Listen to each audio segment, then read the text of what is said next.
नमस्कार विद्यार्थी मित्रांनो, क्रिएटिव्ह मॅथ्स मराठी या आपल्या लाडक्या युट्यूब चॅनलमध्ये पुन्हा एकदा तुमच्या सगळ्यांचं सहर्ष स्वागत आहे. बोर्डाची परीक्षा जवळ आलेली आहे, पूर्व परीक्षा जवळ आलेली आहे. पेपर कुठलाही असू द्या, सामायिकचा परीक्षा असू द्या, पूर्व परीक्षा असू द्या किंवा बोर्डाची परीक्षा असू द्या, पेपर वेळेवर पूर्ण होत नाही हा एक मोठा आणि महत्त्वाचा प्रश्न असतो. कितीही टॉपर विद्यार्थी असू द्या, येतं सगळ्या प्रश्नांची उत्तरं मी पाठ केलेली, परंतु मला पेपर पूर्ण लिहिता आला नाही.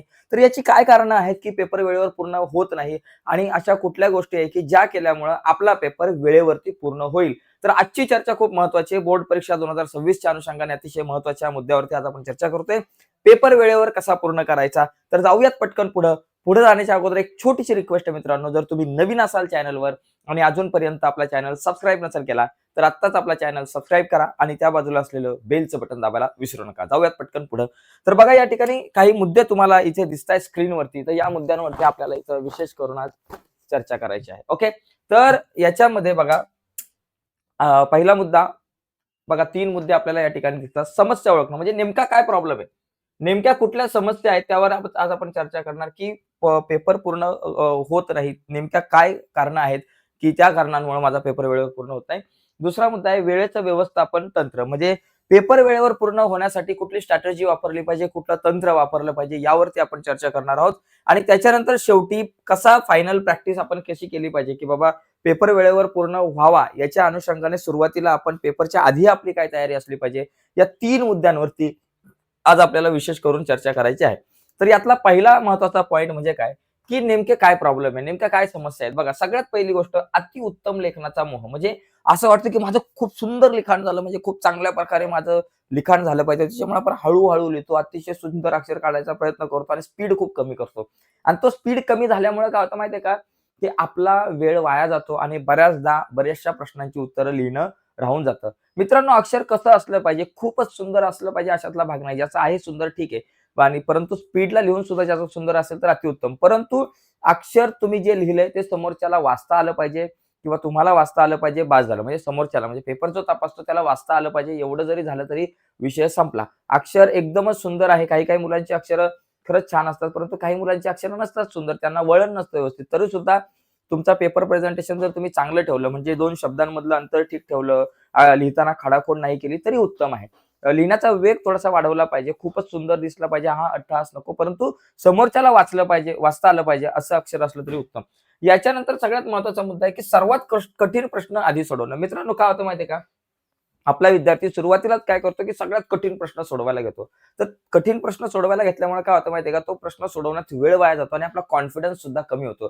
त्याच्यामुळे सगळ्यात सोपे प्रश्न जे आहेत ना, ते अगोदर सोडवण्याचा प्रयत्न करायचा. ज्या प्रश्नांची उत्तरं तुम्हाला येतात ती सोडवण्याचा प्रयत्न करायचा. जेणेकरून तुमचा आत्मविश्वास पण वाढेल, स्पीड सुद्धा वाढेल. ओके. आणि जे येतंय ते सगळं लिहून होईल.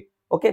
याच्यानंतर एक मुद्दा असतो, की प्रश्न निवडण्यात वेळ घालवणे. बघा, ज्यावेळेस तुमच्या हातामध्ये पेपर येतो, प्रश्नपत्रिका येते आणि त्याच्यानंतर मग तुम्ही असं म्हणता, की बाबा मला हा 4था प्रश्न आहे. 4थ्यामध्ये मला 4 पैकी 3 सोडवायचे आहेत. मग कुठले 3 सोडवू? हा एक मोठा प्रश्न असतो. बाबा कुठले 3 सोडवू? पहिला, दुसरा, तिसरा सोडू, दुसरा, तिसरा, 4था सोडू, कुठले 3 सोडू? हा एक प्रश्न जो आहे याच्यामध्ये आपण बऱ्याचदा वेळ घालवतो. तो तसा वेळ वाया घालवायचा नाहीये. पटकन ठरवायचं, की बाबा मी नेमका कुठला प्रश्न यामधला सोडवला पाहिजे आणि पुढे जायचंय. त्याच्यानंतर कच्च्या कामामध्ये वेळ घालवणं. बघा मित्रांनो, कच्चं काम करत असताना खूप सुंदर अक्षर असले पाहिजे असं नाही. कच्चं काम करत असताना एकदम स्पीडने करायचं. नाहीतर एखादा मुलगा कच्चं काम करत असताना गुणाकार, भागाकार करत असताना सुद्धा एकदम आरामात, हळू, सुंदर अक्षर दिसलं पाहिजे. एकदम पायऱ्या-पायऱ्याने लिहितो. नाही, कच्चं काम तुम्ही पायऱ्या-पायऱ्याने लिहा किंवा थेट डायरेक्ट पटापट आपलं कच्चं काम केलं तरी तुमचं चालतंय.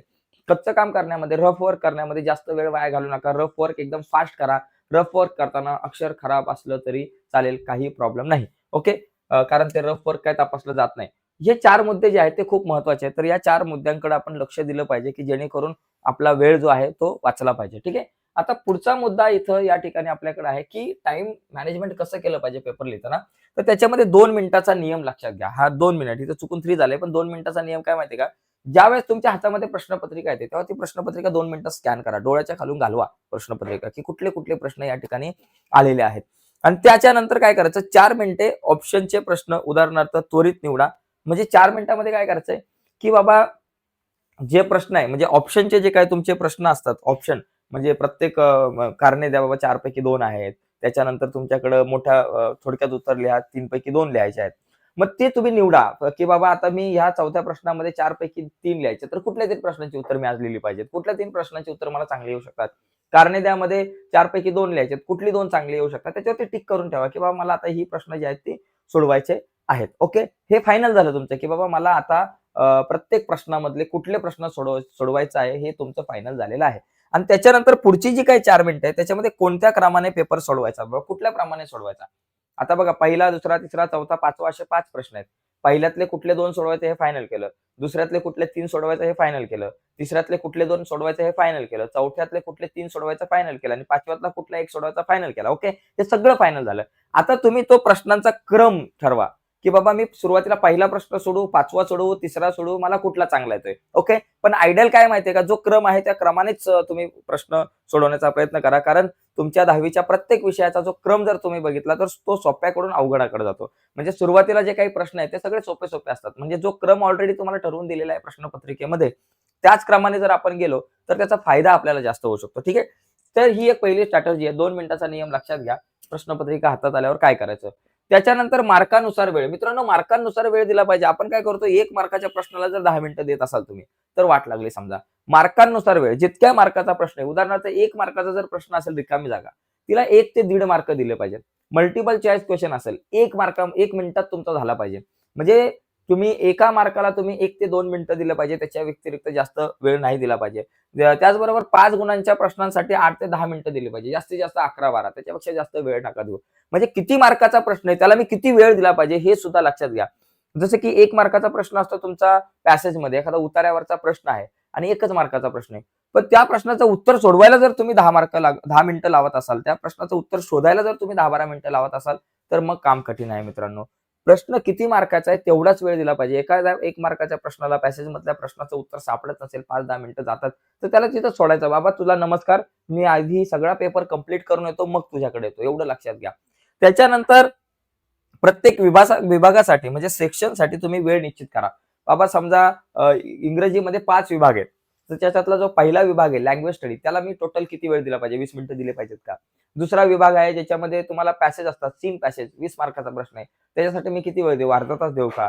तिसरा प्रश्न आहे पोएमचा, त्याच्यात पोएट्री, त्याच्यावर मी किती वेळ देऊ? चौथा जो सेक्शन तुमचा असतो तो कशाचा असतो? तो अनसीन पॅसेज आणि समर रायटिंग, त्याला मी किती वेळ दिला पाहिजे? तर सेक्शननुसार, तसंच मराठी असेल, तसंच गणिताचा असेल, पहिल्या प्रश्नाला किती वेळ दिला पाहिजे, दुसऱ्या प्रश्नाला किती वेळ दिला पाहिजे, तिसऱ्या, चौथ्या, 5व्या प्रश्नाला किती वेळ दिला पाहिजे. तसंच विज्ञानचं तुम्ही टाइम मॅनेजमेंट करा, की माझी जी प्रश्नपत्रिका आहे ती सोडवत असताना मी कुठल्या प्रश्नाला किती वेळ दिला पाहिजे हे जर तुम्ही ठरवलं आधीच, आणि त्याच्यानंतर तुम्ही घड्याळ लावायचं आणि घड्याळ लावून मग पुढे जायचं. बाबा पहिला प्रश्न आहे त्याला मला 10 मिनिटं द्यायचे, पण इथं आता 20वा मिनिटं चालू आहे. मग आपल्याला हा प्रश्न स्किप करून पुढे गेला पाहिजे, पुढचा प्रश्न झाला पाहिजे किंवा माझा लिहिण्याचा वेग मी वाढवला पाहिजे. हे थोडंसं आपण ठरवलं पाहिजे, की कुठल्या प्रश्नाला मी किती वेळ दिला पाहिजे. ओके. तर ह्या टेक्निक्स काही आपण वापरल्या तर त्याचा आपल्याला फायदा होऊ शकतो. आणि पुढे बघा, की आणखी आहे सोपे ते कठीण क्रम. तुम्ही ज्यावेळेस प्रश्नांचा क्रम लावता सोडवण्याचा, मला काय सोडवायचं आहे बाबा, मी पहिला प्रश्न सोडवला पाहिजे, दुसरा प्रश्न सोडवला पाहिजे, तिसरा आधी सोडवला पाहिजे. पण सोडवत असताना प्रश्नपत्रिका सोपे ते कठीण क्रम असा लावा. म्हणजे सुरुवातीला सगळे सोपे-सोपे प्रश्न सोडून घ्या. नंतर त्याच्यापेक्षा थोडे अवघड, मग त्याच्यापेक्षा थोडे अवघड. हा क्रम आपला पाहिजे प्रश्नपत्रिका सोडवताना. हा क्रम असेल तर सोपे प्रश्न सोडवल्यामुळे तुम्हाला चांगले मार्क मिळतात. पेपर तपासणाऱ्याला पण वाटतं, की बाबा मुलगा खरंच हुशार आहे, चांगले प्रश्न सोडवलेले आहेत, चांगले मार्क त्याला सुरुवातीच्या प्रश्नात मिळालेत. त्याच्यामुळे पुढचे प्रश्न पण त्यांनी चांगले सोडवले असतील. त्याच्यामुळे तिथे पण तुम्हाला कदाचित जास्तीत जास्त मार्क मिळण्याची शक्यता असते. आणि आपला कॉन्फिडन्स सुद्धा वाढतो. त्याच्यामुळे सुरुवातीला सोपे-सोपे प्रश्न, मग अवघड प्रश्न सोडवायचे. ओके. त्याच्यानंतर प्रश्नाचा क्रमांक, विभाग स्पष्ट लिहा. जो प्रश्न तुम्ही सोडवताय त्या प्रश्नाचा क्रमांक तो व्यवस्थित लिहिला पाहिजे. बऱ्याचदा मुलं काय करतात, प्रश्नांचा क्रमांक व्यवस्थित लिहत नाही. तर तो प्रश्नाचा क्रमांक आपण व्यवस्थित लिहिला पाहिजे. ओके. ही एक गोष्ट लक्षात घ्या. त्याच्यानंतर पुढचा एक प्रश्न बघा, पुढचा एक महत्त्वाचा मुद्दा आहे, की सराव. बघा, आता अंतिम टप्पा फायनल स्टेजमध्ये आपण काय केलं पाहिजे? सुरुवातीला बघा, आतापर्यंत आपण काय बघितलं, ज्यावेळेस तुमच्या हातामध्ये पेपर येईल तेव्हा तुम्ही काय केलं पाहिजे या मुद्द्यावर चर्चा केली. पण तो पेपर येण्याच्या आधी काही दिवस आपण काय केलं पाहिजे? आधीचे काही महिने आपली स्ट्रॅटेजी काय असली पाहिजे ती बघा. पहिला मुद्दा सराव असला पाहिजे बघा. घड्याळ लावून तुम्ही घरी काही प्रश्नपत्रिका घ्या आणि घरी प्रत्येक विषयाची प्रश्नपत्रिका घड्याळ लावून सोडवण्याचा प्रयत्न करा. बघा, किमान 3-4 वेळा, म्हणजे 1 तास नाही, तर 3-4 वेळा तुम्ही 3-4 पेपर सोडवले पाहिजे घड्याळ लावून प्रत्येक विषयाचे, जेणेकरून तुमची प्रॅक्टिस होईल, की वेळेवरती पेपर कव्हर करण्याची तुमची प्रॅक्टिस होईल. घड्याळ लावून तुम्ही तो सोडवण्याचा प्रयत्न करा. पहिल्यांदा ज्यावेळेस तुम्ही पेपर सोडवाल घड्याळ लावून स्वतः, तेव्हा तुमच्या लक्षात येईल, की एखादा प्रश्न जो आहे तो माझा राहून जातोय. मग कुठला प्रश्न राहून जातोय? का राहून जातोय? कुठं मी जास्त वेळ देतोय एखाद्या प्रश्नाचं उत्तर लिहिताना? हे तुमच्या लक्षात येईल. म्हणजे घड्याळ लावून सोडवा फायदा होऊ शकतो. त्याच्यानंतर हा झाला. ओके, हा आधीचा झाला आणि त्याच्यानंतर आणखी एक महत्त्वाचा मुद्दा आहे इथं 5 मिनिटाची बचत आपण केली पाहिजे. ती केव्हा? जेव्हा तुमचा पेपर पूर्ण लिहून होतो. म्हणजे सराव करताना सुद्धा, पूर्व परीक्षेला सुद्धा किंवा बोर्डाच्या पेपरला सुद्धा. जेव्हा पूर्ण पेपर लिहून होतो, मी तर म्हणतो 5 ऐवजी 10 मिनिटाची बचत आपण करून ठेवली पाहिजे शेवटी. की शेवटी तुम्ही 10 मिनिटं दिले पाहिजेत. कशासाठी? की संपूर्ण पेपर माझा लिहून झाल्यानंतर तो तपासण्यासाठी. म्हणजे तो तपासताना काय करायचं, की पेपर लिहून झाला, की शेवटच्या 10 मिनिटात काय करायचं किंवा 5 मिनिटामध्ये, की सगळे प्रश्न मी लिहिलेत का? हे चेक करायचं आहे, पहिला मुद्दा. प्रत्येक प्रश्नाला मी बरोबर नंबर दिलेत काय? हा एक दुसरा मुद्दा. ह्या गोष्टी तुम्ही चेक करायच्या आहेत आणि एखादा जर मुद्दा राहून गेला असेल, एखादा प्रश्न राहून गेला असेल, तर तो लिहायला तुम्हाला वेळ मिळतो. म्हणजे शेवटचे 10 मिनिटं तुम्ही संपूर्ण पेपर तपासायला दिलं पाहिजे. त्याचबरोबर पेपरवरती तुम्ही तुमचं नाव, गाव, पत्ता नाव, गाव, पत्ता तर नसतं, तुमचा नंबर असतो किंवा जी माहिती आहे, ती तुम्ही सगळी व्यवस्थित भरली की नाही, हे सुद्धा तुम्हाला या ठिकाणी तपासता येऊ शकतं. त्याच्यामुळे शेवटचे 5-10 मिनिटं खूप महत्त्वाचे असतात. तर एकंदरीत मित्रांनो, पेपर वेळेवर पूर्ण कसा करायचा या संदर्भात आपण ही आजची चर्चा केली. तर नक्कीच आजची व्हिडिओ तुम्हाला आवडली असेल. व्हिडिओ आवडले असेल तर व्हिडिओला नक्की लाईक करा. नवीन असाल आपल्या YouTube चॅनलवर तुम्ही आणि अजून चॅनल सबस्क्राईब नसेल केला तर आत्ताच आपला चॅनल सबस्क्राईब करून त्या बाजूला असलेलं बेलचं बटन दाबायला विसरू नका. आपला एक WhatsAppचा ग्रुप आहे. WhatsAppच्या ग्रुपची लिंक व्हिडिओच्या खाली डिस्क्रिप्शनमध्ये आहे. 10वी बोर्ड परीक्षेच्या अनुषंगाने ज्या व्हिडिओ आपण आपल्या YouTube चॅनलवर अपलोड करतो, त्याच्या सगळ्या लिंक मी आपल्या WhatsAppच्या ग्रुपवरती तुमच्यासोबत शेअर करत असतो. तर WhatsAppच्या ग्रुपची लिंक व्हिडिओच्या खाली डिस्क्रिप्शनमध्ये आहे. त्या लिंकवर क्लिक करून तुम्ही जॉइन करा आपला WhatsAppचा ग्रुप. तर आजच्या या चर्चेमध्ये मित्रांनो इथेच थांबूयात. बाय सर्वांना. धन्यवाद.